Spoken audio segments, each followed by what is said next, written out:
चलिए बेटा स्टार्ट करते हैं आज की क्लास हमारी। लास्ट लेक्चर हमारा डिफरेंशिएशन का फर्स्ट लेक्चर था, याद करिएगा, है ना। और लास्ट वाले लेक्चर में फर्स्ट लेक्चर में हम लोगों ने सिर्फ पढ़ा था कि exactly D by D x का मीनिंग क्या होता है। डिफरेंशिएशन का मैंने मीनिंग समझाया था, आपको चीज़ें समझाई थी कि डेल्टा डी इन सब में क्या डिफरेंसेस होता है, लिमिट का कॉन्सेप्ट समझाया था, और उन सारी चीज़ों को लेकर के मैंने मेनली बस फॉर्मूला निकाल करके आपको दिया था कि डिफरेंशिएशन एक्चुअल में है क्या। अब बेटा देखो, अब आज की क्लास में मैं स्टार्टिंग में यहाँ पे एक चीज़ ये कर सकता था कि मैं पहले तुम्हें डिफरेंशिएशन के एप्लीकेशंस बताऊँ, बट मैं अभी एप्लीकेशंस पे नहीं जा रहा हूँ, मैं पहले जा रहा हूँ अभी तुम्हारे सिर्फ फॉर्मूलेज पे कि अब डिफरेंशिएशन का प्रॉब्लम यदि मुझे सॉल्व करने के लिए आता है तो मैं सॉल्व कैसे करूँगा। तो बेटा डिफरेंशिएशन में मेनली जो डिफरेंशिएशन को सॉल्व करना होता है वो हम आज सीखने वाले हैं, मतलब मेनली उनके फॉर्मूलेज रटने वाले हैं, कुछ फॉर्मूले हमें रटने पड़ेंगे, और उसके बाद में कुछ फॉर्मूले करने के बाद में फिर उस पर बेस्ड प्रॉब्लम्स कैसे आते हैं, वो प्रॉब्लम्स को डील करना चाह रहे हैं। और जब एक बार प्रॉब्लम्स आता है ना, फिर लास्ट में जा करके फिर हम एप्लीकेशन देखेंगे इसका कि अप्लाई कैसे करते हैं, कहाँ कहाँ पे इसको कर सकते हैं। तो देखो बेटा ध्यान से, फिर से इंपॉर्टेंट चीज़ डिफरेंशिएशन है, इंपॉर्टेंट लेक्चर होता है बेटा, बहुत इंपॉर्टेंट होता है हमारे पॉइंट ऑफ व्यू से, मतलब ये मैथ्स और फिजिक्स का सबसे कोर सब्जेक्ट है, मतलब कोर टॉपिक हो जाता है कि जो हर दोनों जगह यूज़ में आता है। तो थोड़ा सा ध्यान से समझिएगा, ठीक।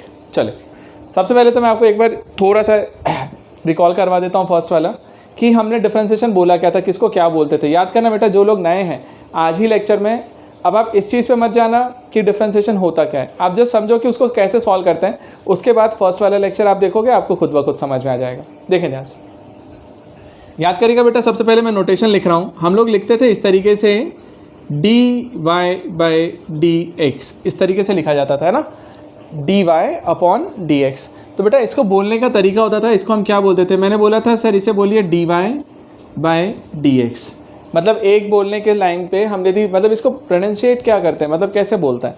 तो इस चीज़ को बोलने का जो तरीका है हमारा बेटा कि आप इसको बोलोगे कैसे, तो d y by D x, हम लोगों ने ऐसा बोला था d y by D x. तो सिंपल सा आप d y by D x लिखिए, कोई दिक्कत नहीं है, ठीक है। चलिए, या तो आप d y by D x बोल सकते हैं, या फिर इसी चीज़ को हम ऐसा बोलते थे, ध्यान रखना, हम ऐसा लिखते थे बेटा D by D x of y, d by D x of y, मतलब कैसा, देखो जैसे ये लिखा हुआ है ना, तो इसी चीज़ को मैं ऐसा लिख सकता हूँ डी बाई डी एक्स और फिर वाई, तो d by D x of y. तो हम इस तरीके से भी बोलते हैं उसको d by D x of y, ये भी चीज़ बोला जाता था। और तीसरा एक हमने बोला था, याद करिएगा, इसका मीनिंग क्या होता था। यदि आप यहाँ पे लिख रहे हो ना d y by D x, तो इसका मीनिंग क्या होता है मालूम है, हम बोलते थे डिफरेंशिएशन ऑफ, बेटा डिफरेंशिएशन ऑफ किसका डिफरेंशिएशन करते थे, y का। यहाँ y के प्लेस पे जो लिखा रहता है ना, हम उसका डिफरेंशिएशन करते हैं, तो हम बोलते हैं differentiation of y with respect to किसके रिस्पेक्ट में, तो हमने बोला विथ रिस्पेक्ट टू x, जो डिवाइड में लिखा है ना उसके रिस्पेक्ट में हम इसको डिफरेंशिएट करते हैं। तो differentiation of y with respect to x, ये मेरा तरीका होता है इसको लिखने का। तो हमने बोला differentiation of y with respect to x, हम इसको ऐसा बोल सकते हैं। तो ये तीनों तरीके हैं बेटा हमारे सिर्फ बोलने के। अब मैं फॉर्मूलेज लिखता हूँ, जहाँ मैंने आए जैसा मन आए वैसा बोलो, कोई दिक्कत नहीं है, ठीक है। तीनों में से कुछ भी बोल सकते हैं, बस अब इसके आगे चल के अपन प्रॉब्लम्स को सॉल्व करते हैं, ठीक है। तो जरा मुझे बताओ पहले आपको क्या क्लियर हुआ, ये इतना क्लियर है बेटा, ये हमने लास्ट क्लास में देखा था। अब आइए बेटा देखिए ध्यान से, मैंने आपको वो समझा दिया, अब अपन जस्ट सिर्फ और सिर्फ फॉर्मूले रट रहे हैं। ध्यान से सुनो मेरी बात, सिर्फ रट रहे हैं, फॉर्मूले कहाँ से आए हैं मैं ये नहीं बताने जा रहा, इसलिए क्योंकि ये जो फॉर्मूले आते हैं ना बेटा, वो हम मैथ्स वाले चैप्टर में जब लिमिट्स एंड डेरिवेटिव्स पे जाएंगे तो वहाँ पे बाकायदा उसको डिराइव करके लेकर के आएंगे। बट फिजिक्स में है तो फिजिक्स में मुझे सिर्फ डायरेक्ट फॉर्मूला पता होना चाहिए, और उसको अप्लाई करते आना चाहिए, ठीक है। तो मैं उसके डेरिवेशंस पे नहीं जा रहा हूँ, अब मैं भी रटा हूँ, आप भी रटो, ठीक है। ध्यान से देखना, फॉर्मूले देखना बहुत सारे हैं, इसलिए ध्यान से समझते चलना, अप्लाई करके बताता चलूँगा। जैसे फर्स्ट फॉर्मूला होता है बेटा D by D x of C, इसको हम क्या बोलते हैं, D by D x of C. और यहाँ पर सी क्या है बेटा, C belongs to, C equal to, आप ऐसा लिख लीजिए कांस्टेंट। ये जो सी है वो हमारे लिए क्या है, कांस्टेंट। तो बेटा यदि कोई कांस्टेंट आ जाए, ध्यान से सोचिएगा, कभी भी किसी कांस्टेंट का डिफरेंशिएशन एक्स के रिस्पेक्ट में, अब एक्स की जगह वाई हो, टी हो, कुछ भी हो चलेगा, तो हम बोलते हैं कि एक्स के रिस्पेक्ट में कांस्टेंट का डिफरेंशिएशन, किसी भी कांस्टेंट का डिफरेंशिएशन हमेशा ज़ीरो होता है, हमेशा ज़ीरो।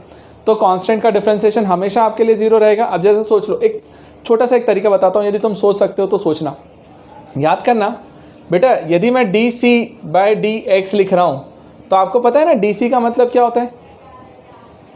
अरे कहीं ना कहीं डेल्टा ही तो था, याद करो लास्ट वाले जो लोग थे तो हम लोग बोलते थे ना जो डेल्टा सी है अपॉन डेल्टा एक्स, उसी को यदि वेरी स्मॉल पार्ट के लिए बोलने जाऊँ तो d c by D x लिख देता हूँ। अच्छा डेल्टा का मीनिंग बताना, चेंज इन सी में चेंज, तो चेंज कैसे लिखा जाता है? फाइनल माइनस इनिशियल ना बेटा, तो मैं इसको लिख सकता था C2 minus C1 upon X2 minus X1, ठीक है। अब बताओ ये हो गया X2 माइनस X1 और C2 C1, हम बोल रहे हैं कि C2 और C1 सेम है। क्यों सेम है? क्योंकि वो कांस्टेंट है, कांस्टेंट की वैल्यू कभी बदलती नहीं है। तो हम लोग बोल रहे हैं C2 और C1 यदि सेम है तो इसको C2 लिखा है तो इसको भी C2 लिख दो, तो इन दोनों का डिफरेंस 0 हो जाएगा अपॉन में X2 माइनस X1, और 0 को किसी भी नंबर से डिवाइड करोगे तो वो हमेशा 0 ही आएगा। तो कहीं ना कहीं हम लोग यही चीज़ बोल रहे होते हैं कि delta d c by D x, मतलब d by D x of constant जो है वो हमेशा कितना होता है? 0, ठीक है। जैसे मान लीजिए मैंने कभी लिखा d by D x of 100, तो बेटा 100 क्या है? 100 अपने आप में एक नंबर है, कांस्टेंट वैल्यू होती है जो बदलती नहीं है, कांस्टेंट में काउंट होता है, तो कांस्टेंट का डिफरेंशिएशन 0। अच्छा यदि किसी ने बोला d by D x of capital G, अब याद करो ये कैपिटल G कौन है? गांधी जी वाले कैपिटल G नहीं है, याद है? यूनिवर्सल ग्रेविटेशनल कांस्टेंट आपने पढ़ा है ग्रेविटी वाले चैप्टर में। तो यूनिवर्सल ग्रेविटेशनल कांस्टेंट याद है आपको? G की वैल्यू क्या होती थी? G इक्वल टू होता था फिक्स्ड वैल्यू 6.67 इंटू 10 की पावर माइनस 11 या 11, ठीक है। तो जो भी चीज़ लिखी गई थी वो तो फिक्स होती थी ना, वो कभी बदलती नहीं है। तो सोचो यदि वो चीज़ बदलती नहीं है तो d by D x of G constant है, तो कांस्टेंट का डिफरेंशिएशन भी 0। तो आपको जिस भी चीज़ के लिए बोल देना कि आपको इसका डिफरेंशिएशन करना, और यदि आपको लगता है कि वो चीज़ नहीं बदल रही है, वो कांस्टेंट है, तो उसका डिफरेंशिएशन हमेशा 0 होगा, ठीक है। मुझे बताओ कि आपको ये छोटा सा कॉन्सेप्ट समझ में आया? सिंपल सा रिलेट करने की कोशिश करी। इसका मतलब ये नहीं कि फॉर्मूला यहाँ से आया है, फॉर्मूला अलग तरीके से आता है, वो हम बाद में देखेंगे मैथ्स में। अब आ जाइए अब नेक्स्ट वाले फॉर्मूले पे। बेटा नेक्स्ट फॉर्मूला होता है, ध्यान रखिएगा, d by D x of, सबसे इंपॉर्टेंट फॉर्मूला दे रहा हूँ, x to the power n। बेटा ये वो इकलौता फॉर्मूला है जिसको तुम ऐसा बोल सकते हो कि तुम्हारे स्कूल वगैरह में जो क्वेश्चंस आते हैं ना, स्कूल वगैरह में जो डिफरेंशिएशन से रिलेटेड प्रॉब्लम आएगा वो सब इसी पर बेस्ड होता है मैक्सिमम टाइम्स, ठीक है। फिजिक्स में, मैथ्स में नहीं। चलो तो हम बताते हैं आपको क्या लिखना है, ध्यान से समझिएगा।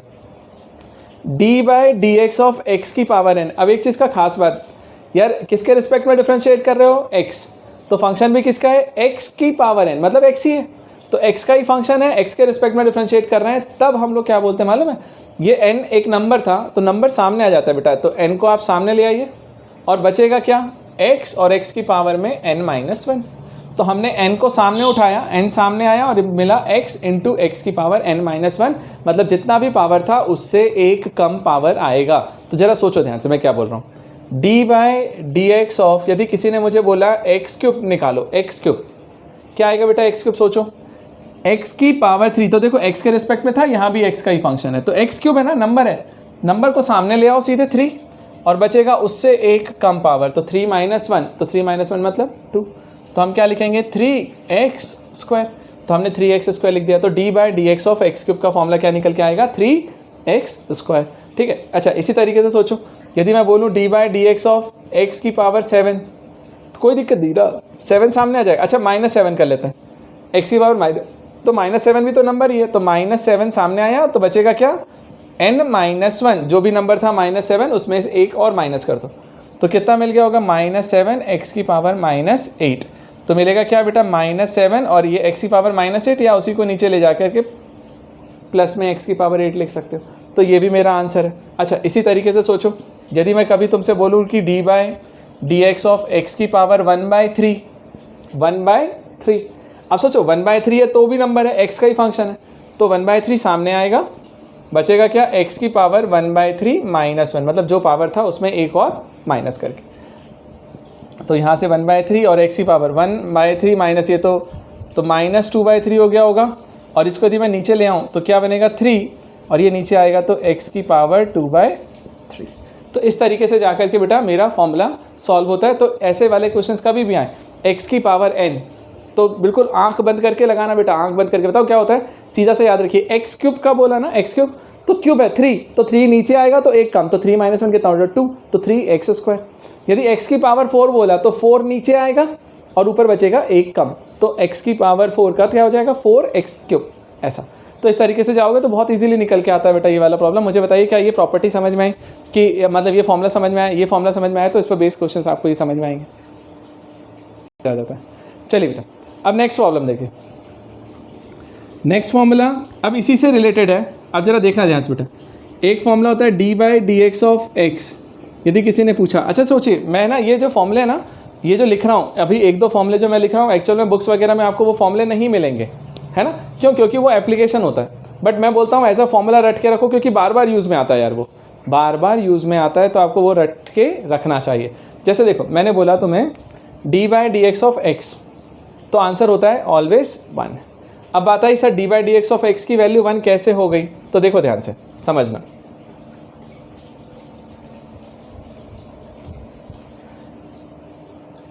समझना बेटा ध्यान से, d/dx ऑफ x 1 कैसे हुआ। तो जैसे मान लो d/dx ऑफ x की बात करें तो x की पावर 1 बोल सकते हैं ना उसको डील करते हुए, है ना।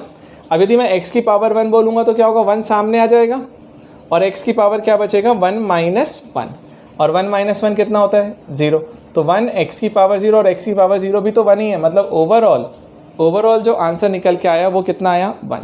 तो हमने बोला d/dx ऑफ x की वैल्यू कितनी हो गई 1।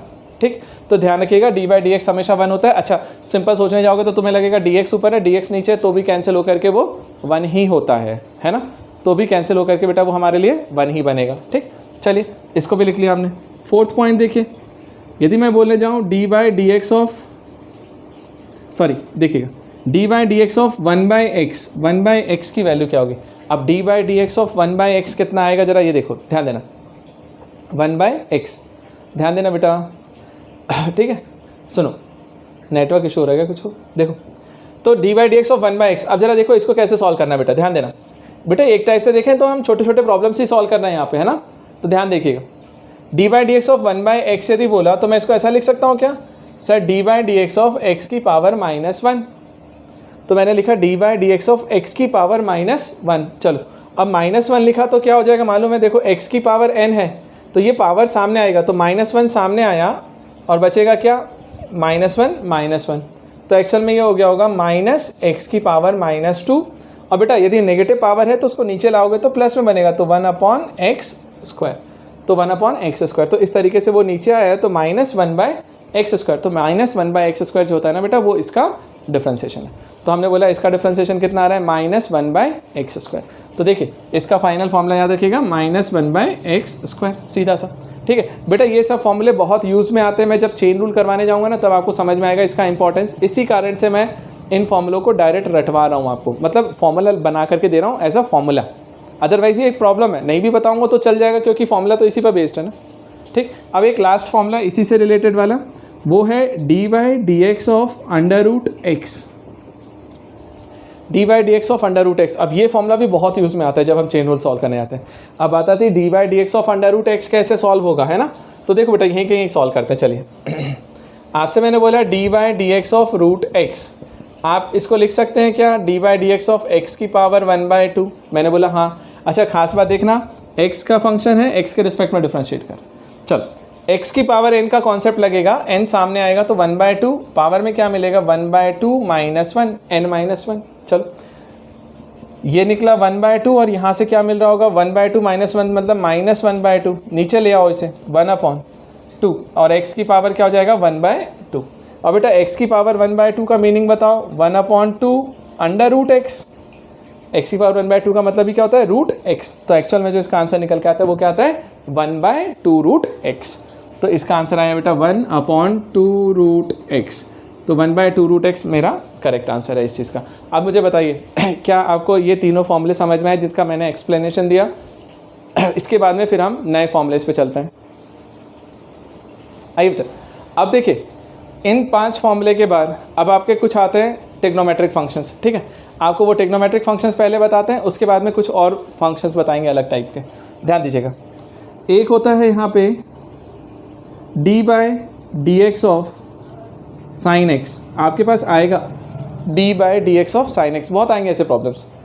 मतलब क्या है, या तो मैं बोल सकता हूँ d by D x of sine x, या बोलूँ मैं differentiation of sine x with respect to x है, या फिर बोलूँ d by D x of sine x, है ना, या d sine x by D x, जो भी बोलना है। अब सुनो बेटा, एक चीज़ का ध्यान रखना विशेष जो बोल रहा हूँ, क्या सर यहाँ पर x है तो ये फंक्शन भी x का ही है, तब मैं क्या बोल सकता हूँ, यदि ये साइन x है तो d by D x of sine x का फॉर्मूला होता है हमारे पास कॉस x। और बेटा देखिए, अभी आपके पास कोई सॉल्यूशन मतलब कोई तरीका नहीं है जिससे हम इसको निकाल के बताएं, आपको रटना ही है। तो d by D x of sine x क्या होता है, कॉस एक्स। अब जरा सुनो मेरी बात, कभी मान लो मैंने जो भी तुम्हें बार बार बोल रहा हूँ ना कि सर x के रिस्पेक्ट में डिफ्रेंशिएट कर रहे हो तो x का ही फंक्शन होना चाहिए, क्योंकि यदि नहीं हुआ ना तो फिर वो अगला वाला मेथड देगा मुझे सीखने का। क्या देखो, यदि कभी तुमसे कोई बोले D by D x of, मैं बोलता साइन 2x, तो बच्चे के दिमाग में क्या आता है मालूम है, बच्चे के दिमाग में ये आता है कि यार साइन एक्स का डिफ्रेंसिएशन कॉस एक्स होता है, तो वो आंख बंद करता है, वो बोलता है यहाँ साइन 2x है तो ये कॉस 2x हो जाएगा। तो मेरा आंसर ये गलत है। क्यों गलत है मालूम है, क्योंकि देख बेटा यहाँ पर हम x के रिस्पेक्ट में डिफ्रेंशिएट कर रहे थे, लेकिन फंक्शन किसका था, 2x का। तो हम बोलते हैं ऐसे टाइम पे फॉर्मूला थोड़ी लगता है, जब x के रिस्पेक्ट में डिफ्रेंशिएट कर रहे हो तो फंक्शन भी x का ही होना चाहिए, तब हम सॉल्व करते हैं। अच्छा, यदि मैं इसमें फॉर्मूला नहीं लगा सकता डायरेक्ट, इसका मतलब ये नहीं कि इसका डिफ्रेंशिएशन नहीं होगा इसका डिफ्रेंशिएशन। हमारे पास एक मेथड है चेन रूल, और उस चेन रूल को सीखेंगे और चेन रूल को लगाएंगे, वो नेक्स्ट वाली क्लास से करेंगे। तो लेकिन आपका ये फंडा दिमाग में क्लियर होना चाहिए कि बेटा फंक्शन सेम होने चाहिए, तभी जा करके हम उसको लगाते हैं, ठीक है। अच्छा, यदि कभी ऐसा लिखता ना बेटा, देखो d by D T of sine T यदि लिखता साइन टी, तो मुझे कोई दिक्कत नहीं। क्यों, टी के रिस्पेक्ट में डिफ्रेंशिएट कर रहा हूँ, फंक्शन भी टी का है, तो कोई दिक्कत नहीं, फिर मेरा आंसर कॉस टी होगा। यदि मैं इसको ऐसा लिखता d by d y of sine y, तो भी दिक्कत नहीं है, क्योंकि y के रिस्पेक्ट में डिफ्रेंशिएट कर रहा हूँ, फंक्शन भी y का है, तो साइन y को मैं सीधे कॉस y लिखूंगा। लेकिन यदि कोई मुझे बोल दे कि 2y 3y 4y या y स्क्वायर ऐसा कुछ आ जाए और मैं उसको कर दूँ, तो वो नहीं कर पाऊंगा, ठीक है। मुझे बताओ क्या ये फंडा क्लियर है, ये बेसिक वाला ये फंडा क्लियर है, बताते चलो, मैं वहीं पे लिखते भी चलता हूँ। क्लियर है ना, ओके ठीक है। चलिए, बस इस चीज़ का विशेष ध्यान रखना बेटा, क्योंकि इसी पर है ना, यही चीज़ यदि हम नहीं लगाएंगे तो फिर चेन रूल का मतलब ही नहीं निकलेगा। ओके, आइए अगला देखिए। नेक्स्ट फॉर्मूला है d by D x of cos x. बेटा साइन एक्स कॉस एक्स आपस में बदल जाते हैं यहाँ सीधा सीधा। तो यहाँ पे हमने क्या लिखा, d by D x of sine x क्या लिखा है, कॉस एक्स। तो d by D x of cos x जो है, कॉस एक्स वो होता है minus sine x. D by D x of cos x जो है वो क्या है मेरे लिए, माइनस साइन एक्स। तो एक फॉर्मूला ये याद रखिए कि D by D x of cos x की वैल्यू मेरे पास माइनस साइन एक्स। अच्छा देखो, साइन एक्स का डिफ्रेंसिएशन सिर्फ कॉस एक्स है प्लस में, कॉस एक्स का डिफ्रेंसिएशन माइनस साइन एक्स है, मतलब माइनस भी आएगा। अच्छा नेक्स्ट वाला देखो, इसके बाद में हम यदि लिखने जाएँ तो हम लिखते हैं D by D x of ten x. बेटा टेन एक्स, अब टेन एक्स का डिफ्रेंसिएशन क्या होता है, देखो मैं डायरेक्ट रटवाऊँगा, मैं कुछ देखो बोलने जाऊँ तो कुछ तरीके बोल सकता हूँ कि ऐसे याद रख लो वैसे याद रख लो, बट मैं बोलता हूँ मत जाना, सिंपल सा आप इतना सोचो। वैसे एक तरीका, एक हिंट करता हूँ, नहीं बेटा कॉट एक्स नहीं होता इसका, सुनो D by D x of ten x जो आइडेंटिटीज़ होती थी ना, देखो मैं आपको सिंपल सा हिंट करता हूँ, कहीं सा टर्म्स कौन से वाले होते हैं। एक अपन ने आइडेंटिटी पढ़ा था, सुनो मेरी बात ध्यान से बेटा, एक आइडेंटिटी पढ़ा था हमने, sine square x plus cos square x equal to 1 होता है ट्रिग्नोमेट्री में, मतलब साइन और कॉस साथ में आते हैं ना। अब साइन और कॉस यदि साथ में आ रहे हैं तो उस टाइम पे यहाँ पे देखो, तो उनको आपस में बदलने का मतलब कॉस एक्स का डिफ्रेंसिएशन है तो साइन एक्स आया, कहीं ना कहीं साइन एक्स का है तो कॉस एक्स आया। अच्छा टेन एक्स वाले में जाए तो टेन एक्स की आइडेंटिटी क्या होती थी, 1 plus tan square x equal to sec square x. बेटा 1 plus tan square x equal to sec square x होता था। तो बस याद रखिएगा टेन और सेक साथ में आते हैं ना, तो d by D x of ten x का फॉर्मूला होता है यहाँ पे सेक स्क्वायर एक्स। यदि याद रखना चाहो तो ऐसा कुछ रिलेट कर सकते हो, ठीक है। अगला देखो, ये टेन एक्स बना, इसी के बाद में आइए d by D x of cot x. ये टेन एक्स था सेक स्क्वायर एक्स। अब कॉट एक्स की बात करते हैं, कॉट एक्स के लिए कोई आइडेंटिटी है 1 plus cot square x equal to cosec square x. तो कॉट के साथ में कौन आता है, कॉसेक, तो कहीं ना कहीं आप याद रख लेना कि वहीं से रिलेट हो गया, तो ये कॉसेक स्क्वायर एक्स। बाकी इससे कोई लेना देना नहीं है आपस में, बस याद करने के हिसाब से आप याद रख सकते हो कि साइन और कॉस का है तो sine square plus cos square की आइडेंटिटी, तो दोनों टर्म आपस में बदल जाते हैं। टेन वाला है तो 1 plus tan square equal to sec square, तो टेन एक्स का सेक स्क्वायर एक्स हो गया। कॉट एक्स है तो 1 plus cot square equal to cosec square, तो कॉसेक स्क्वायर एक्स लिख दिया मैंने। अच्छा next d by D x of sec x. अब बात आएगी सर सेक एक्स में क्या लिखूँ, तो भी मुझे लगता है यार 1 + tan square equal to sec square, मतलब 10 और सेक ही साथ में आते हैं ना हमेशा, तो आंसर उसी की टर्म्स में होगा। क्या लिखते हैं यहाँ पे, ध्यान रखिएगा। अच्छा बेटा एक चीज़, इसमें माइनस आता है, ठीक, आपको बताता हूँ माइनस का भी फंडा। ठीक, माइनस का फंडा क्या है, सेक एक्स है, तो सेक एक्स का डिफरेंशिएशन क्या होता है बेटा, sec x into tan x. तो dy/dx ऑफ सेक एक्स का क्या होता है, sec x into tan x. तो आइडेंटिटी में दोनों टर्म आते हैं, दोनों को मल्टीप्लाई करके लिखने का। और अगला वाला जो है 11th, वो है dy/dx of cosec x, cosec x. और कॉसेक एक्स का क्या होता है, इसमें sec x into tan x, उसमें cosec x into cot x, और यहाँ माइनस। ठीक, तो बस इतना ध्यान रखिएगा बेटा, यहाँ अल्टरनेट प्लस माइनस चलता है, साइन में प्लस, कॉज में माइनस, टेन में प्लस, कॉट में माइनस, सेक में प्लस, कॉसेक में माइनस। या फिर माइनस को याद रखने का एक तरीका और याद रख सकते हो, सी से स्टार्ट होने वाले सारे फंक्शंस में माइनस आया है, ट्रिग्नोमेट्री वाले में। कॉज सी से स्टार्ट होता है माइनस में, कॉट सी से स्टार्ट होता है माइनस में, कॉसेक सी से स्टार्ट होता है तो माइनस में। तो बस इस तरीके से बेटा आपको थोड़े से फॉर्मूले रटने हैं। देखो मैंने थोड़ा बहुत हिंट किया आपको कि कैसे रिलेट कर सकते हो, बट रटना है, मतलब इनका कोई सॉल्यूशन ही नहीं है बेटा। सुनो मेरी बात, मैं आपको ऐसे नहीं बोल रहा हूँ, मैं यदि कोई चीज़ बोलता हूँ ना रटने के लिए, तो उसका मतलब समझ लेना। अभी हम प्रॉब्लम जब करने जाएंगे ना, तो हर प्रॉब्लम कन्वर्ट हो करके लास्ट में इन्हीं में से किसी एक फॉर्मूले पे कन्वर्ट होगा, और जब तक तुम्हें वो फॉर्मूला रटा हुआ नहीं होगा तब तक तुम उसकी वैल्यू कैसे लिखोगे। तो वो चीज़ आपको रटनी ही रटनी है, और बिना रटे हमारा काम होना ही नहीं है। हाँ, मैथ्स में हम जा करके भले से इसको डिराइव करके ले करके आएंगे, बट फिर भी प्रॉब्लम्स करते समय तो रटा हुआ ही होना चाहिए। ठीक है, तो मुझे बताओ क्या आपको इतने फंक्शंस क्लियर हुए 11 तक? तो फिर अब मैं नए फंक्शन को इंट्रोड्यूस करूँ। अब देखिए ध्यान से देखिए बेटा, अब इसके बाद में यहाँ पे कुछ फंक्शंस बोल रहा हूँ, कुछ फंक्शंस और आते हैं, है ना। अब जरा उन फंक्शंस के बारे में थोड़ा सा समझना। मैं लिखता हूँ, देखो मैं अभी ज़्यादा डिटेल में नहीं जाऊँगा, मैं सिर्फ अभी इंट्रोड्यूस कर दूंगा कि वो चीज़ क्या होती है। जैसे log x, याद हो तो मैंने log पढ़ाया था तुम लोग को, एक बार पढ़ाया नहीं था, सिर्फ बताया था कि log होता क्या है। तो log होता है e⁻x होता है। तो उन दोनों के बारे में तो ज़रा फंक्शंस देख लेते हैं, फॉर्मूला देखते हैं। अभी सिर्फ प्रॉब्लम्स करेंगे। अच्छा, जैसे ही हमारा मैथ्स का एक कॉम्प्लेक्स नंबर का चैप्टर खत्म होगा ना बेटा, हम क्वाड्रेटिक में जंप करेंगे, और जब क्वाड्रेटिक में जाएंगे ना तो उसमें हम सारे फंक्शंस देखने वाले हैं, सारे इस तरीके के आपको समझा देंगे। अब देखिए ध्यान से, एक फंक्शन होता है यहाँ पे, वो ध्यान रखिएगा, dy/dx ऑफ, ध्यान से समझिएगा। हाँ सुनो ना बेटा, dy/dx ऑफ समझना ध्यान से, बाकी लोग नहीं पढ़ते वो फॉर्मूले, है ना। मैं बोलता हूँ, मैं स्टार्टिंग में वही पढ़ाऊँगा। क्या, dy/dx ऑफ a⁻x, a⁻x।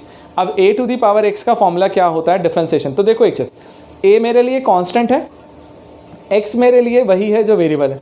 तो यहाँ भी x का फंक्शन था, x के रिस्पेक्ट में डिफरेंशिएट कर रहे थे, x का फंक्शन है। हाँ, अब a स्पेशल होता है, एक ही बात याद रखना। क्या सर, a हमेशा 0 से बड़ा होगा और नॉट इक्वल टू 1, मतलब ये a के प्लेस पे जो नंबर लिखा है ना, वो हमेशा 0 से बड़ा और 1 नहीं होना चाहिए। मतलब 2⁻x चलेगा, 3⁻x चलेगा, बट 1⁻x नहीं चलेगा, क्योंकि 1 नहीं लेना है। अच्छा, इसी तरीके से -2⁻x भी नहीं चलेगा।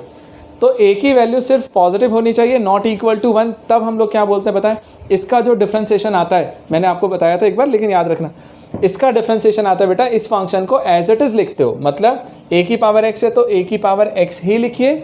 साथ में हमने log फंक्शन देखा था, याद रखना अभी बेटा, log e a। अच्छा देखो, कंफ्यूज बिल्कुल नहीं होना, अभी सिर्फ याद रखिए एक log एक फंक्शन है, तो उसको हम इस तरीके से रिप्रेजेंट कर रहे हैं। मैंने बताया था पहले, और मैं एक बार फिर से बताऊँगा, अच्छे से एक्सप्लेन करूँगा। तो log e a, तो बेटा log to the base e a, मतलब हमने log a की वैल्यू निकाली है बेस e में। तो ये होता है मेरा फॉर्मूला किसका, dy/dx ऑफ a⁻x का फॉर्मूला हमेशा क्या रहेगा, a⁻x log e a। अब जरा देखो, मैं यहाँ पे करके बताता हूँ। जैसे मान ले बेटा, मैंने लिखा dy/dx ऑफ 3⁻x, तो a मतलब 0 से बड़ा है, हाँ है। अब मैं सॉल्व करूँगा तो क्या लिखूँगा, a⁻x मतलब 3⁻x एज इट इज, साथ में log e, और a के प्लेस पे क्या आएगा 3, तो log e3। तो log e3 जो निकला ना, वो मेरा फॉर्मूला निकल के आया। तो इसको इस तरीके से लिखना है बस। अच्छा, इसी तरीके से यदि मान ले बेटा, मैं यहाँ पे लिखता dy/dx ऑफ 1/2⁻x, 1/2⁻x, तो भी दिक्कत नहीं है। क्यों, क्योंकि a 0 से बड़ा होना चाहिए, पॉजिटिव है, 1 नहीं होना चाहिए, बाकी सब तो चलता है। तो उसी में से तो एक है ये 1/2 ना। तो क्या लिखोगे इसका आंसर, बोलो, 1/2⁻x log e 1/2, और ये जो चीज़ निकल के आई ये मेरा डिफ्रेंशिएशन का फॉर्मूला निकल के आया। तो इस तरीके से जा करके बेटा आपको डिफ्रेंशिएट करना है फाइनली, ठीक है। चलो अब ये हो गया।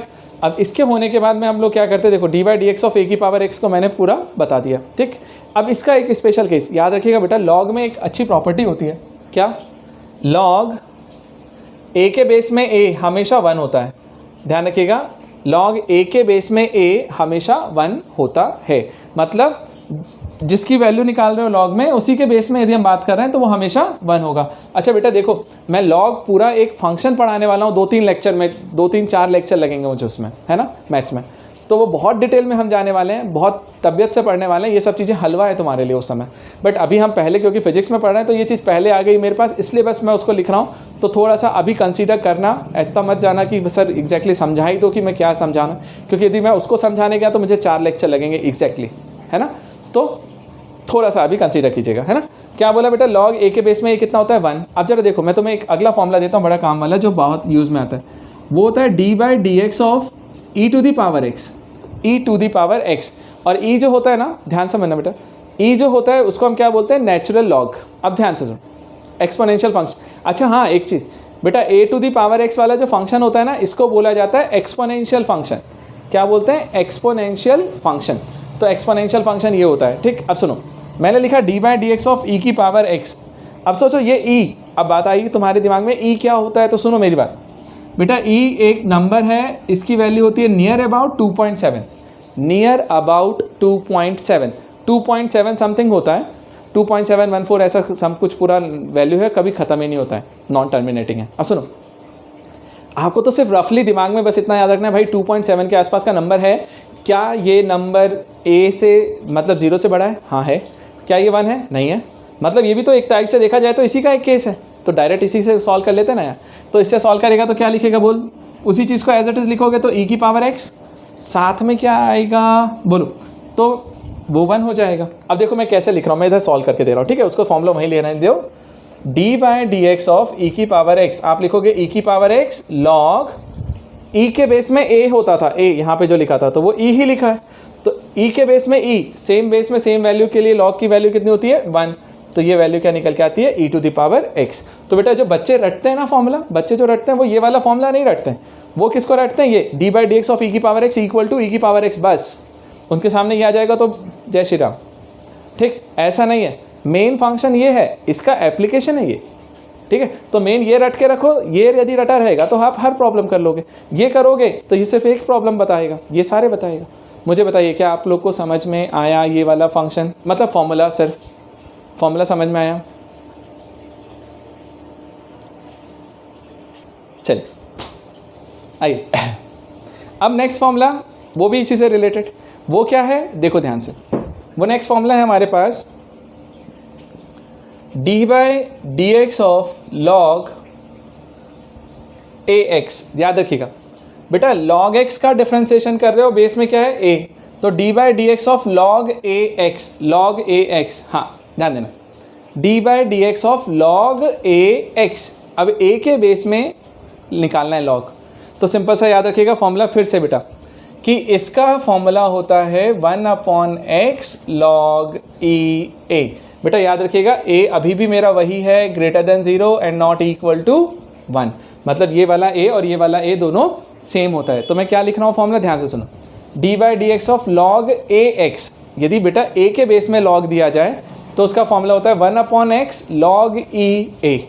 जैसे मैं तुम्हें एक करके बताता हूँ, यदि कोई तुमसे बोले D by D x of log 7x, अब 7 जो है वो बेस है, x का डिफ्रेंसिएशन कर रहे हो लॉग का, तो लॉग का डिफ्रेंसिएशन क्या होगा, मैं बोलूँगा 1/x, साथ में a के प्लेस पे 7 लिखा है तो log e 7, तो इसे आप लिख दीजिए log e 7, ये मेरा आंसर है, चलेगा।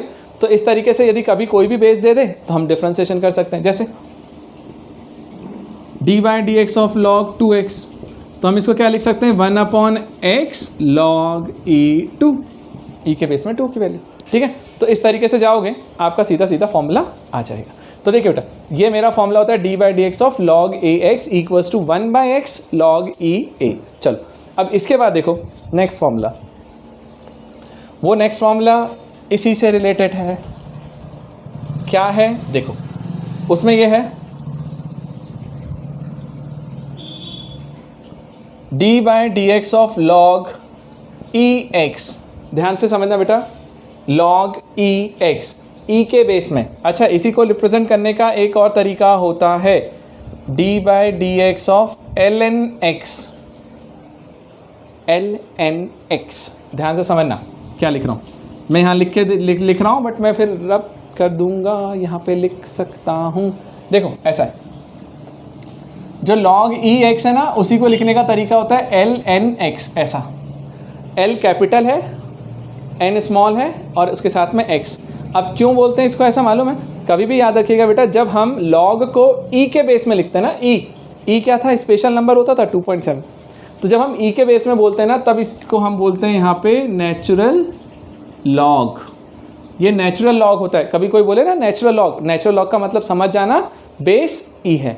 तो नेचुरल लॉग के लिए इसी को लिखने का तरीका है एल एन, बट नेचुरल का एन पहले बाद में आता है, लॉग पहले एल आता है। ठीक है, तो वहाँ से एल एन एक्स भी लिखा जाता है। तो कभी कोई एल एन एक्स लिख दे या फिर लॉग ई एक्स लिख दे, बात एक ही है। लाइट के कारण नहीं दिखा? ओके बेटा, एक सेकंड में रिपीट कर देता हूँ। अच्छा, मैंने उधर वाले कैमरे में देख लिया। ओके ओके ओके, चले ना, आइए ना, समझा देता है। ध्यान देना, मैं क्या लिख रहा हूँ। कभी भी log ई एक्स लिखा है, इसका मतलब होता है कि ये नेचुरल लॉग है। नेचुरल लॉग का मतलब जब हम log को ई के बेस में लिखते हैं। ई क्या था? Special number 2.7। तो बेटा इसी चीज़ को रिप्रेजेंट करने का एक तरीका होता है, एल लिखिए, फिर एन लिखिए और साथ में x. L n x, l n x का मतलब ही होता है नेचुरल लॉग। एल जो है वो लॉग बता रहा था, एन नेचुरल बता रहा होता है, ये एक्स। तो उल्टा बोलते हैं हम लोग, उसमें उल्टा लिखा जाता है, नेचुरल बाद में लिखा हुआ है एन, बट बोलते वही हैं नेचुरल लॉग ऑफ एक्स।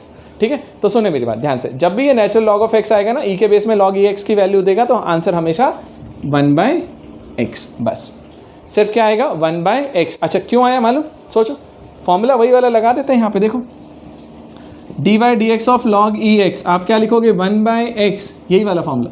साथ में आएगा log ई के बेस में ई, ए के प्लेस पे कौन है? ई। सेम है, तो सेम नंबर पे सेम बेस की वैल्यू कितनी होती है? 1 log में। तो ये वैल्यू कितनी हो जाती है? 1/x। तो ये याद रखिएगा। तो d by D x of log E x की वैल्यू होती है, या D by D x of natural log of x की वैल्यू क्या होती है? 1/x। अब मुझे बताओ क्या इतने फॉर्मूले क्लियर हैं? तो बच्चे बस अब इन्वर्स वाले फंक्शंस मैं इधर लिख देता हूँ, लास्ट ख़त्म करते हैं, फिर प्रॉब्लम्स करते हैं।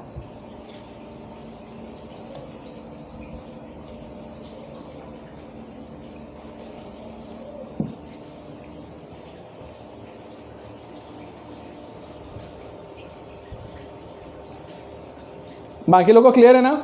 चिराग बाद में देखेगा इसको रिकॉर्डेड में, ठीक है? चिराग गायब हो गया था, नालायक। ठीक, बाकियों का क्यों नुकसान करना। इसके बाद में समझ लेना बेटा, ठीक है? रिकॉर्डेड में आप देख लेना। हाँ, मैं समझ गया।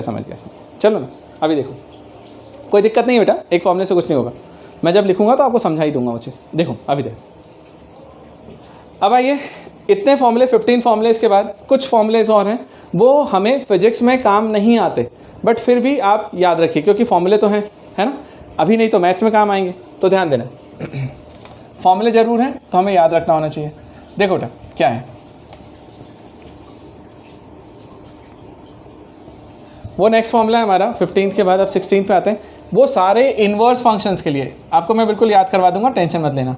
D by D x of sine inverse x, हम लोग पढ़ते थे ना, याद है? साइन थीटा कॉस थीटा, उससे एंगल निकालते तो साइन इनवर्स हो जाता है। तो बस आप इतना याद रखिएगा। अब ये फंक्शन है साइन इनवर्स पढ़ते हैं इसको हम लोग, साइन इनवर्स एक्स। तो d by D x of sine inverse x का क्या होता है देखते हैं अभी। फिर दूसरा होगा d by D x of cos inverse x. फिर होगा आपका d by D x of tan inverse x. फिर होगा d by D x of cot inverse x. फिर होगा d by D x of sec inverse x. और last होगा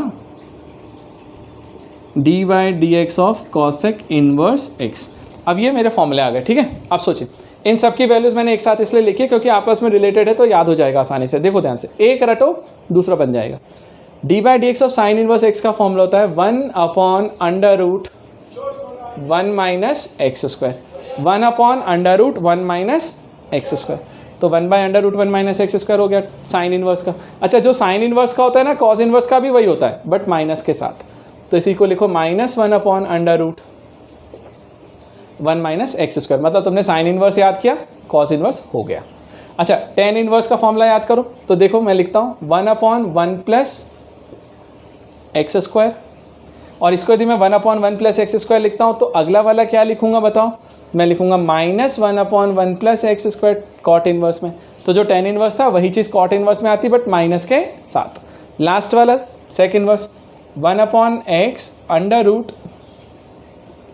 square minus 1, 1/x square minus 1, ये सेक इनवर्स है। तो cosec inverse होगा -1/x स्क्वायर माइनस 1। तो ये हमारे कुछ फॉर्मूलेज निकल के आते हैं। ठीक है, आपको बस ये रटने हैं बेटा। देखो अब इसमें मैं कुछ कर नहीं सकता आपको, इसलिए मैंने सिर्फ लिख दिया। आपको इतने रटने, अब जब फॉर्मूले आएंगे ना, प्रॉब्लम्स आएंगे, तो वहाँ पे लगाना कैसे है? तो वो लगाना तभी है जब भी कॉट इनवर्स एक्स यदि डिफरेंशिएशन में लिखा है तो आपको -1/1 प्लस एक्स स्क्वायर लिखना ही पड़ेगा। तो सीधा तरीका है, रट डालो। ठीक है, और कुछ भी करो, भले से आप जाओ अभी नहीं, मेरी क्लास ख़त्म होने के बाद भगवान के मंदिर में जाना, 10-20 अगरबत्ती उठाना, खूब लगाना और रट डालना। ठीक है, अरे जो करना है वो करना भाई, तू रट लेना बस, किसी भी तरीके से रटना है बस, है ना? ठीक ठीक, चलो अब मुझे बता दो क्या फाइनली हो गया सब कुछ क्लियर? हाँ, ये 21 के 21। ठीक है बेटा, चलिए अब ये आपको रटने का काम आपका है। 21 अगरबत्ती लगेंगी तो मैं ना, एक अगरबत्ती एक फॉर्मूले के लिए। सही है, बढ़िया, लगा लेने आए। देखो जितना लगाना उतना लगा, बस याद कर ले बस।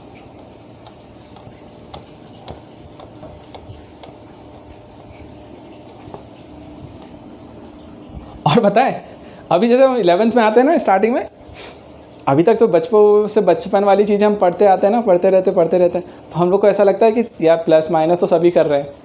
अब जब 11th में आते हैं ना, और जब ये फॉर्मूले आते हैं हमारे सामने, d by D x of sine x equal to, तो d by D x of sine x equal to cos x, और ये सब तो बड़ा स्टैंडर्ड लगता है। ऐसा लगता है बड़ी पावरफुल बातें कर रहे हैं। मतलब वजन आ जाती है आपकी बातों में, पता है यहाँ पे। बाकी वो सारा वजन चला जाएगा प्रॉब्लम करने में। Sir how you remember these formulas? अरे पगले, मैं कब से पढ़ा रहा हूँ रे। और वैसे यार एक बताऊँ, मैं पढ़ने लिखने वाला बच्चा था स्कूल में, ठीक है। तो पढ़ता था, मुझे याद थे, तब से ही याद है। ठीक है, तो तुम लोग भी पढ़ो बस, और क्या है। अच्छा चल, सर कब से पढ़ाते हो आप? मैं कब से पढ़ाता हूँ? वाह, सही चीज़ पूछी है तूने बेटा। मैं 2010 से पढ़ा रहा हूँ, 2010।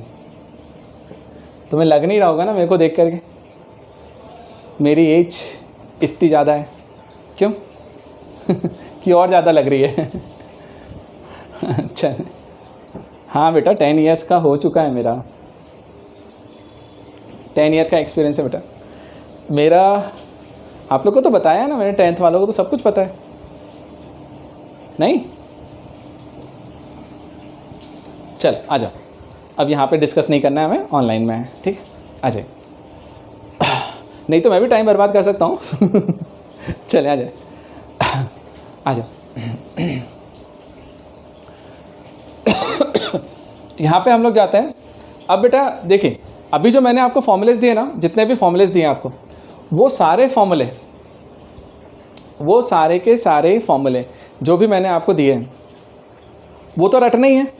लेकिन जब हम प्रॉब्लम्स करने के लिए जाते हैं ना, वहाँ पे कुछ थ्योरम्स काम आती हैं, तभी हम जा करके सॉल्व कर पाते हैं। तो वो कुछ थ्योरम्स मैं लिख रहा हूँ, ध्यान से समझना, आ जाएगा आपको।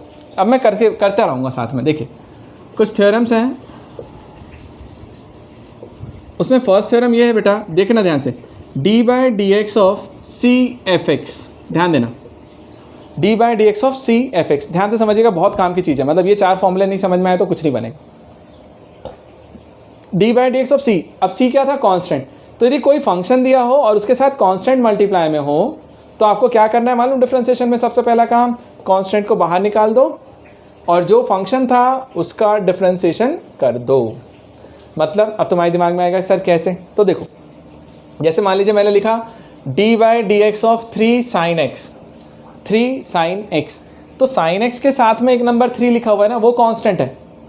तो यदि sin x मेरा फंक्शन है जिसका डिफरेंशिएशन मुझे मालूम है और 3 मेरे लिए दिक्कत वाली चीज़ है, वो कांस्टेंट मल्टीप्लाई में है फंक्शन के साथ, तो कांस्टेंट को बाहर निकाल देना, फिर लिखना dy/dx ऑफ sin x, सिर्फ फंक्शन का डिफरेंशिएशन किया, और sin x का डिफरेंशिएशन क्या होता है, cos x, तो मैंने उसे लिखा 3 और इस पूरे का डिफरेंशिएशन cos x, तो इसका आंसर क्या आ रहा होगा 3 cos x ऐसा। अच्छा यदि कभी कोई लिख दे तुम्हें dy/dx ऑफ 10x³,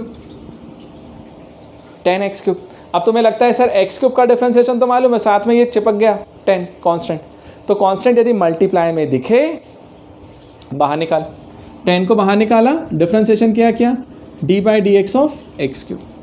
अब डिफरेंशिएशन करेंगे तो क्या, ये 10, अब ये 3 सामने आ जाएगा और बचेगा क्या x की पावर 3 - 1, अरे यार x की पावर n, हाँ x की पावर n का डिफरेंशिएशन क्या होता है n, x की पावर n - 1, तो 3 सामने और 3 - 1, बस आंसर कितना आ रहा होगा 10 × 3x², आंसर इज 30x²। तो इस तरीके से जा करके बेटा यदि कभी भी आपको कोई कांस्टेंट मल्टीप्लाई में दिखता है तो कुछ मत करो, कांस्टेंट को बाहर निकालो, बाकी फंक्शन का डिफरेंशिएशन कर दो। मुझे बताइए क्या फर्स्ट वाली प्रॉपर्टी क्लियर है, इसलिए मैं साथ में प्रॉब्लम्स भी करते चलूँगा एक एक, ताकि आपको क्लियर होता जाए। बेटा यहाँ जो मैं fx लिख रहा हूँ ना, fx का मतलब y है, जो dy/dx होता है ना, y के प्लेस पे एक फंक्शन होता है, उसी को मैंने fx बोला है कि फंक्शन ऑफ x। देखो मैं बोला था ना x के रिस्पेक्ट में डिफरेंशिएट कर रहे हो तो x का ही फंक्शन होना चाहिए। अब fx लिखने से क्या हो गया कि ये e की पावर x भी हो सकता है, sin x भी हो सकता है, cos x भी हो सकता है, x³ भी हो सकता है, तो सारे फंक्शंस आ जाएंगे इसमें, तो इसको मैंने स्टैंडर्ड fx लिखा। fx मतलब वो सारे फंक्शंस आ गए आपके साथ। बोलिए अभी क्लियर है, अगला देखें। ओके अब अगले प्रॉपर्टी देखें, सेकंड वाला थ्योरम क्या बोलता है बेटा, dy/dx ऑफ, यदि कोई मुझे बोले dy/dx of fx plus gx, मतलब दो फंक्शन अलग अलग दिए हुए हैं और उनका प्लस करके मुझे उसका डिफरेंशिएशन निकालना है। समझ में नहीं आता एकदम से, देखो मैं लिखता हूँ आपको समझ आएगा। जैसे मान लीजिए मैंने लिखा कि dy/dx ऑफ e की पावर x प्लस साइन x, ऐसा। अब तुम्हें लगेगा e की पावर x भी एक फंक्शन है जिसका डिफरेंशिएशन मालूम है, साइन x भी एक फंक्शन है जिसका डिफरेंशिएशन, लेकिन दोनों अलग अलग हैं। तो एक को मैंने क्या लिख दिया fx, तो दूसरे को लिख दिया gx। तो यदि दो फंक्शंस ऐसे प्लस में हो, अच्छा 2 हैं तो 3 भी होंगे तो चलेगा, वही प्रॉपर्टी लगेगी। तो हमने बोला कि कभी भी ऐसे फंक्शंस यदि साथ में मिले तो सिंपल सा याद रखिए बेटा ये डिस्ट्रीब्यूटिव होते हैं। डिस्ट्रीब्यूटिव मतलब सिंपल सा dy/dx इसके साथ जाएगा और इसके साथ, मतलब आप ऐसा लिखोगे dy/dx of fx plus dy/dx of gx, तो fx का डिफरेंशिएशन प्लस gx का डिफरेंशिएशन, तो दोनों के डिफरेंशिएशन अलग अलग कर लो, आपका काम हो जाएगा। तो dy/dx of fx plus dy/dx of gx, मतलब यहाँ पे क्या करना था बताओ, dy/dx ऑफ e की पावर x पहले वाले फंक्शन का डिफरेंशिएशन प्लस dy/dx ऑफ दूसरे वाले फंक्शन का डिफरेंशिएशन sin x। तो बेटा e की पावर x का डिफरेंशिएशन क्या होता है, याद करो, e की पावर x, sin x का क्या होता है cos x। हो गया आंसर, चलेगा। अब एक चीज़ और, यदि यहाँ मैंने प्लस लिखा था तो, यदि मान लें माइनस लिखा होता तो भी डिस्ट्रीब्यूटिव है बेटा, यहाँ पे माइनस आ जाएगा, मतलब प्लस है तो प्लस में आएगा, माइनस है तो माइनस। जैसे मैं एक और कर देता हूँ, देखो यदि मान लीजिए मैंने बोला dy/dx ऑफ, मैंने बोला 3e की पावर x माइनस 4 log ex, ठीक बेटा। अब यदि मान लीजिए मैंने इसका डिफरेंशिएशन बोला दोनों का, अब देखो तुम्हें लगेगा सर 3e की पावर x एक फंक्शन जैसा है, 4e log ex जो है वो भी एक दूसरा फंक्शन जैसा लग रहा है। अब यदि दोनों फंक्शन जैसे लग रहे हैं तो हम कैसे करें, भैया बीच में माइनस है तो कोई दिक्कत नहीं सर, डिस्ट्रीब्यूटिव है, डिस्ट्रीब्यूट कर दो। पहले वाले को डिस्ट्रीब्यूट किया तो क्या बनेगा dy/dx ऑफ 3e की पावर x, फिर इसका दूसरे का डिफरेंशिएशन तो 4 log ex, ये मेरा प्रॉपर्टी बोल गया। अच्छा उसके बाद में क्या लगेगा सर, कांस्टेंट मल्टीप्लाई में फर्स्ट वाली प्रॉपर्टी बाहर, तो 3 बाहर dy/dx ऑफ e की पावर x, 4 बाहर dy/dx ऑफ log ex। बेटा सोचिए अब क्या है, e की पावर x का डिफरेंशिएशन बताओ, e की पावर x, अब देखो एक चीज़, अच्छा देखो बेटा, लास्ट में तो फॉर्मूला हमारा प्रॉब्लम उसी फॉर्मूले पे अटक रहा है ना जो हमने पहले रटे। अब यदि वो रटे नहीं होंगे तो आप इसके आगे क्या करोगे, लिख ही नहीं पाओगे क्या लिखना है ना। -4 log e x का डिफ्रेंसिएशन 1/x, तो बेटा ये आपका आंसर आ जाएगा 3e⁻x - 4/x, ये मेरा आंसर है। मुझे बताओ क्या ये सेकेंड वाली प्रॉपर्टी सबको समझ में आई? अब सुनो एक और एग्जांपल ले लेते हैं, एक बच्चे का डाउट है, हाशिर बाबू। चलो तो वो हम एक और प्रॉब्लम देख लेते हैं, कोई दिक्कत नहीं है। देखना, यदि मान लो मैं ऐसा लिखता d/dx of 3e⁻x + 4 cos x - 5 tan x, ठीक है बेटा। अब यदि किसी ने मुझे इस तरीके से फंक्शन दे दिया, मुझे बोला कि भाई इसके लिए डिफ्रेंशिएशन करो, इस पूरे का डिफ्रेंशिएशन करो। अब मुझे सबसे पहली चीज़ स्ट्राइक करेगी यार, एक फंक्शन, दूसरा फंक्शन, तीसरा फंक्शन, बहुत सारे हैं, होने दे, कोई दिक्कत नहीं है। यदि वो प्लस में लिखे हैं या माइनस में लिखे हैं, प्लस माइनस में लिखे हो, यदि सिर्फ प्लस माइनस है तो डिस्ट्रीब्यूटिव होता है, तो कुछ नहीं करने का भाई, अंदर पहुंचा देता है। देखो कैसे, पहले का डिफ्रेंशिएशन कर लिया तो d/dx of 3e⁻x plus d/dx of 4 cos x, फिर minus d/dx of 5 tan x, लिख दिया हमने। चलिए अब इतना लिखने के बाद ध्यान देना बेटा, इतना लिखने के बाद अब अपन को क्या करना है, ध्यान से सुन। 3e⁻x का डिफ्रेंशिएशन क्या होता है मुझे ये बताओ। 3e⁻x का, तो 3e⁻x का डिफ्रेंशिएशन होता है 3e⁻x log e3, याद आया a⁻x वाला प्रॉपर्टी। तो 3⁻x log e3 प्लस, ठीक। अब बताओ 4 बाहर आ जाएगा, ठीक है, कांस्टेंट है तो 4 बाहर आया, और फिर बचेगा क्या, d/dx ऑफ cos x। मैं लिख देता हूँ अभी क्योंकि पहली बार लिख रहा हूँ, नहीं तो डायरेक्ट करते अपन। फिर माइनस कांस्टेंट 5 है, बाहर आ जाएगा d/dx ऑफ tan x, होने दो, सॉल्व करो। ये तो यही रहेगा 3e⁻x log e3 plus 4 cos x का डिफ्रेंशिएशन क्या होता है बेटा, माइनस sin x, तो माइनस आएगा तो ये प्लस माइनस मिलके माइनस sin x, और -5 और tan x का क्या हो जाएगा, sec² x। तो ये आंसर आ गया, ठीक। तो ये सब चीज़ें तभी लिख पाओगे जब तुम्हें फॉर्मूला क्लियर होगा। अभी क्लियर है हासिर? चलिए बेटा, अब इसके बाद में 2 फॉर्मूले और वो दोनों फॉर्मूले बड़े काम के हैं बेटा, देख लीजिएगा अभी, ठीक। देखना, ध्यान देना, क्या है फॉर्मूला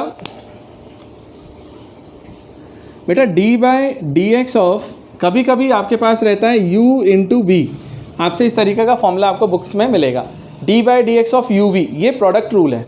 कौन सा प्रोडक्ट रूल, u/v। अब सुनो मेरी बात, सबसे पहले u और v को कंफर्म कर लेना, क्या है यार, u जो लिखा हूँ ना वो कोई एक फंक्शन है, जो v लिखा हूँ वो भी कोई एक फंक्शन है। मतलब समझना, u और v यहाँ पे कोई नंबर नहीं है। यदि मान ले बेटा ये नंबर होते दोनों तो मल्टीप्लाई होगा तो नंबर ही बनेंगे, और नंबर का डिफ्रेंशिएशन तो 0 होता है, कांस्टेंट है। बट ये नंबर नहीं है, ये क्या है, u जो है वो अपने आप में एक फंक्शन है, v अपने आप में दूसरा फंक्शन है। जैसे मैं यदि तुम्हें यहाँ लिखने जाऊँ तो देखो मैं ऐसा लिखूँगा d/dx of e⁻x into sine x। तो बेटा e⁻x जो है ना वो एक फंक्शन हो गया तो उसको u बोल देंगे, साइन x दूसरा फंक्शन हो गया तो उसको v बोल देंगे। तो यहाँ पर u और v जो है वो दोनों फंक्शन ऑफ x ही हैं। अच्छा, x के ही फंक्शन है, मतलब जिसके रिस्पेक्ट में डिफ्रेंशिएट कर रहे हो उसी के फंक्शन है। तो देखो फॉर्मूला क्या लिखना है, फॉर्मूला देखो बहुत आसान है, सुनना। प्रोडक्ट रूल तो कभी भी आया u/v, तो क्या करने का भाई, देख u को बाहर रखा, मतलब एक को बाहर रखा तो दूसरे का डिफ्रेंशिएशन कर देना d/dx ऑफ v, प्लस अगली बार में दूसरे को बाहर रखना तो पहले का डिफ्रेंशिएशन कर देना d/dx ऑफ u। ऐसा मतलब क्या क्या, देखो u को बाहर रखा तो v का डिफ्रेंशिएशन, प्लस अगली बार में v को बाहर रखा तो u का डिफ्रेंशिएशन। बस ये हो गया हमारा काम। जैसे यहाँ देखो, यहाँ पर ये मान लीजिए ये u है और ये v है, हमें इतना लिखने की भी ज़रूरत नहीं है। हम क्या बोलते हैं, पहला फंक्शन बाहर रखो। मैंने e⁻x को बाहर रखा तो डिफ्रेंशिएशन किसका कर दिया, d/dx ऑफ साइन x। अच्छा, अगली बार में अब साइन x को बाहर रखना पड़ेगा, और फिर डिफ्रेंशिएशन किसका करेंगे, d/dx ऑफ e⁻x। ऐसा, ठीक है। तो बताओ मुझे, ये e⁻x और साइन x का डिफ्रेंशिएशन क्या होता है, cos x हमने पढ़ा था, प्लस ये साइन x, और e⁻x का डिफ्रेंशिएशन क्या होता है, e⁻x अभी हमने फॉर्मूलेज में देखा था, उसके बेसिस पे लिख रहा हूँ ये, ठीक है। तो ये आ गया। अब दोनों में से चाहो तो आप e⁻x कॉमन ले लो तो मिलेगा cos x plus sign x, और ये आंसर है। Cos x plus sine x, और ये मेरा आंसर है। तो ये मेरा होता है बेटा क्या, प्रोडक्ट रूल, कि u इंटू वी, यदि दो फंक्शन आपको मल्टीप्लिकेशन में दिखे तो सीधे सीधे क्या करने का, पहले को बाहर रखो, दूसरे का डिफ्रेंसिएशन, प्लस अगली बार दूसरे को बाहर रखना, पहले का डिफ्रेंसिएशन। जैसे एक और देख लो, यदि मान लो मैं लिखता यहाँ पे D by D x of x cube, और यहाँ पे लिख देता ई की पावर एक्स, चलो है, या फिर ऐसा ले लो x cube into cos x लिख लेते हैं। अब एक फंक्शन u, दूसरा v, तो बेटा एक को बाहर रखा तो एक्स क्यूब को बाहर रखा तो डिफ्रेंसिएशन किसका करोगे, कॉज एक्स का दूसरे का। अगली बार में दूसरे को बाहर रखना तो डिफ्रेंसिएशन किसका करोगे, पहले का। अब सॉल्व करिए, हो गया बेटा ये एक्स क्यूब और कॉज एक्स का डिफ्रेंसिएशन माइनस साइन एक्स, तो माइनस साइन एक्स, ठीक। अच्छा यहाँ पे ये तो कॉज एक्स ही रहेगा, और एक्स क्यूब का डिफ्रेंसिएशन कितना होता है, 3x², 3 सामने आएगा और एक पावर कम बचेगा। बस सॉल्व कर लीजिए, ये आंसर है minus x cube sine x plus 3x² cos x, और ये मेरा आंसर इस तरीके से, ठीक है। तो इस तरीके से जाकर के बेटा मुझे डिफ्रेंसिएशन करना होता है कि कभी यदि functions u into v product में दिखे तो भैया उसको इस पैटर्न पे उतार दे। अब मुझे बताओ क्या ये प्रॉपर्टी क्लियर है, तो बस एक डिवीज़न वाला रूल बताऊँगा, क्वोशंट रूल। अब ये एक लास्ट प्रॉपर्टी, फोर्थ वाली, ठीक है, उसे भी समझते हैं और एंड करते हैं आज की क्लास को। ध्यान देना बेटा, ये जो थर्ड वाला रूल था वो हमारा कौन सा था, मल्टीप्लिकेशन रूल, है ना। हाँ बेटा, बस मैं जल्दी से ख़त्म कर देता हूँ, आपके 50 MB के टाइम में मैं ख़त्म कर देता हूँ। देखो ध्यान से, फोर्थ वाला क्या है बेटा, D by D x of u by v. आपको कभी दिखे ना u बाई वी डिवाइड में मिल रहे हैं, यदि यहाँ u इंटू वी प्रोडक्ट था, यहाँ u बाई वी है, फॉर्मूला याद रखिए ध्यान से। जो अच्छा u v अभी भी fx और gx जैसे फंक्शन ही है, तो देखो हमेशा डिनोमिनेटर को पहले लिखना v, फिर न्यूमरेटर का डिफ्रेंसिएशन करना D by D x of you, फिर बीच में माइनस साइन, वहाँ प्लस लिखते थे, यहाँ माइनस, फिर अगली बार में u को बाहर रख देना और डिफ्रेंसिएशन कर देना किसका, v का। मतलब क्या हुआ, देखो जो डिनोमिनेटर में था उसको बाहर रखा, न्यूमरेटर का डिफ्रेंसिएशन, माइनस न्यूमरेटर को बाहर रखा, डिनोमिनेटर का डिफ्रेंसिएशन, और होल डिवाइड में डिनोमिनेटर का स्क्वायर। डिनोमिनेटर में यदि v लिखा हुआ है ना, v, तो डिनोमिनेटर में v है तो v का स्क्वायर कर दीजिए, ये आ जाएगा, ठीक। अभी नहीं समझ में आया, मैं प्रॉब्लम करता हूँ, ध्यान दो। D by D x of मैंने लिखा e की पावर x अपॉन साइन x लिख दीजिए। अब e की पावर x अपॉन साइन x यदि मैं लिखने जा रहा हूँ, सिंपल सा फॉर्मूला है, तो मैं बोलता हूँ डिनोमिनेटर को आप पहले बाहर रखो, डिनोमिनेटर पहले याद रखिएगा इसमें, तो डिनोमिनेटर को बाहर रखा, देन डिफ्रेंसिएशन किसका किया, न्यूमरेटर का, e की पावर x, तो v into differentiation of u, फिर माइनस साइन, अब u को बाहर रखेंगे, e की पावर x को बाहर रखेंगे, और डिफ्रेंसिएशन किसका करेंगे, दूसरे फंक्शन का, मतलब साइन x का। और होल डिवाइड में क्या आएगा बताओ, जो डिवाइड में यहाँ था उसका स्क्वायर, साइन x है तो साइन x का स्क्वायर कितना होता है, साइन स्क्वायर x। तो ये इस तरीके से आया। अब देखो जरा, ये बनेगा क्या, साइन x, e की पावर x का डिफ्रेंसिएशन e की पावर x माइनस ये e की पावर x, साइन x का differentiation cos x, and whole upon में साइन स्क्वायर x। तो बेटा यहाँ से आप चाहो तो e की पावर x कॉमन ले लो, आपको मिलेगा sine x minus cos x upon में साइन स्क्वायर x। तो ये मेरा आंसर है। तो इस तरीके से आपको करना है। बस देखो ये चीज़ें क्या है मालूम है, कुछ नहीं है, सिर्फ आपको ये फॉर्मूला रटा होना चाहिए। यदि फॉर्मूला रटा हुआ है तो सिर्फ वैल्यू पुट करनी है। तो फॉर्मूले को तबीयत से रटना है और समझना है। मुझे बताओ क्या ये समझ में आया? तो एक और प्रॉब्लम करवा देता हूँ और ख़त्म कर देता हूँ। हाँ जी, प्रॉब्लम लास्ट। हाँ, चेन रूल क्या होता है वो हम नेक्स्ट क्लास में देखेंगे। अभी कुछ नहीं सोचना है, ठीक है? अभी तो वो चेन सोचो जिस चेन से मैंने तुम्हें बांध के रखा है अभी। देखे ध्यान से, d y d x of, यदि मान लीजिए बेटा मैंने बोला x cube upon e to the power x, suppose करो ऐसा है, ठीक है? अब या फिर उल्टा कर देते हैं, ई की पावर एक्स अपॉन में एक्स क्यूब कर देते हैं। चलो बेटा इसको डिफ्रेंशिएशन करना है तो क्या करेंगे, डिनोमिनेटर को एज इट इज़ लिखना, एक्स क्यूब को एज इट इज़ लिखा, फिर न्यूमरेटर का डिफ्रेंशिएशन किया d by D x of e की पावर एक्स, फिर माइनस, फिर न्यूमरेटर को बाहर रखा, डिफ्रेंशिएशन किया एक्स क्यूब का डिनोमिनेटर का, और अपॉन में जो भी है उस पूरे का स्क्वायर। ठीक है, कर दिया, हो गया काम। अब देखिए क्या बनेगा, ये एक्स क्यूब इधर से ई की पावर एक्स माइनस ये ई की पावर एक्स और एक्स क्यूब का डिफ्रेंशिएशन हो जाएगा 3x स्क्वायर, अपॉन में क्या आया बताओ, ये x की पावर 6। चलिए बेटा e की पावर x दोनों में से कॉमन ले लीजिए, यहाँ मिल रहा है x cube minus 3x square upon में x की पावर 6। और सिंपल कर सकते हैं ना अपन, e की पावर x, यहाँ से x स्क्वायर कॉमन आ जाएगा, ले लो, तो यहाँ मिलेगा x माइनस 3 अपॉन में x की पावर 6। कैंसिल करोगे तो e की पावर x माइनस 2 और नीचे x की पावर 4, ये आंसर है। अब ये सब तो सीधे छोटा छोटा कैलकुलेशन है, ठीक है। तो इस तरीके से जा करके बेटा आपको सिंपल सा डिवाइड रूल अप्लाई करना है। अब मुझे बताओ क्या फाइनली आपको सारे फॉर्मूले और चारों थ्योरम्स क्लियर हैं, किस तरीके से अप्लाई किया ये क्लियर है? तो बस अब मैं चैप्टर को, क्लास को एंड करता हूँ। तो नेक्स्ट वाली क्लास में प्रॉब्लम्स, बट वो तभी करेंगे जब आपको फॉर्मूले रटे होंगे, आपको आपके पुराने सालों के कसम बोलते ना, कसम खा रहा हूँ, तो ये कसम खा लो बेटा कि कल रट के आओगे तुम सारे फॉर्मूले, तभी बनेगा तुम्हें। नहीं तो सोच मैं कसम दे दूंगा ना किसी अच्छे वाले लोग की, तो सोचना फिर तुम भागते फिरोगे इधर से। चलें, ओके बेटा, 4% बचा ना, हो गया, चल bye, good night, enjoy, good night बेटा, बाय बाय, टेक केयर।